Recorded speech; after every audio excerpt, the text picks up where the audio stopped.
ఉబుసిపోక కబుర్లు చెప్తామేమిటి నోటితో? నోరు కంపు చేసుకుంటామేమిటి? నోరు మూసుకుని కూర్చోవడం నేర్చుకోవాలి, కళ్ళు రెండు మూసుకుని కూర్చోవడం నేర్చుకోవాలి. నోరు మూసుకుని కూర్చుంటే మౌనము, కళ్ళు రెండు మూసుకుని కూర్చుంటే ధ్యానము. శ్వాస మీద ధ్యాస పెట్టాలి. ఎప్పుడైతే మనం శ్వాసతో అనుసంధానం అవుతామో అపారమైన విశ్వమైన ప్రాణశక్తి మనలోకి వస్తుంది, ప్రవహిస్తుంది. నయాగరా ఫాల్స్లా ప్రవహిస్తుంది. ఆ శక్తిని మనం పుంజుకోవాలి. మనం ఎంతైనా శక్తిని పుంజుకోవచ్చు. మన శరీరంలో ఎంత ఉంది? ఎంతైనా ఉంది. కళ్ళు రెండు మూసేసుకోవాలి. గంటలు గంటలు గంటలు గంటలు గంటలు గంటలు కూర్చోవాలి ధ్యానంలో. ఎంత సంపాదిస్తాం? ఒక రొట్టె చాలు ఒక రోజుకి, ఒక ఆవకాయ ముక్క. ఎంత తింటామేంటి బకాసులాగా? తినడం తగ్గించి, మాట్లాడడం తగ్గించి, ఆలోచనలు తగ్గించి, నిద్ర తగ్గించి ధ్యానం చేద్దాము మై డియర్ ఫ్రెండ్స్. మిగతావన్నీ తగ్గించి దీన్ని హెచ్చించాలి. ఈ మనిషిని మార్చేది ఒక ధ్యానం ఒకటే, ఈ ప్రపంచాన్ని మార్చేది ఒక ధ్యానం ఒకటే, ఇంకేది కాదు. ఇంతమందితో కూర్చుని ధ్యానం చేయడం ఎంత గొప్ప విషయమో, అందులోని ఇంతమంది యోగుల మధ్య, యోగేశ్వరుల మధ్య కూర్చొని చేయడం ఇంకెంత గొప్ప విషయమో చెప్పన్నది కాదు.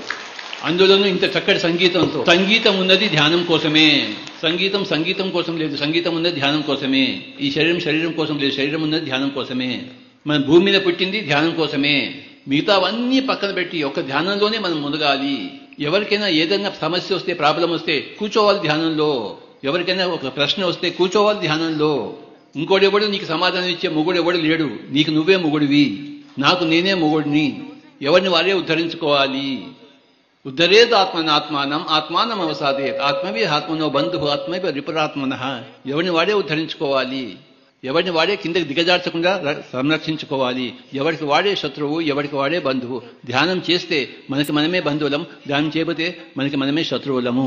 భగవద్గీతలో క్లియర్గా చెప్పబడింది ఏం చేయాలో, ఏం చేయకూడదు. ఏం చేయాలి? నిన్ను నువ్వు ఉద్ధరించుకోవాలి. ఏం చేయకూడదు? నిన్ను నువ్వు దిగజార్చకూడదు. ధ్యానం చేయకపోతే మనం దిగజారిపోతూ ఉంటాం, ముసలితనం వైపు పోతాం, చావు వైపు పోతాం. ధ్యానం చేస్తుంటే మనం యవనం వైపు పోతుంటాము, చిరాయుషు చిరంజీవి వైపు పోతుంటాం. మనకి అసాధ్యమైనది లేనే లేదు.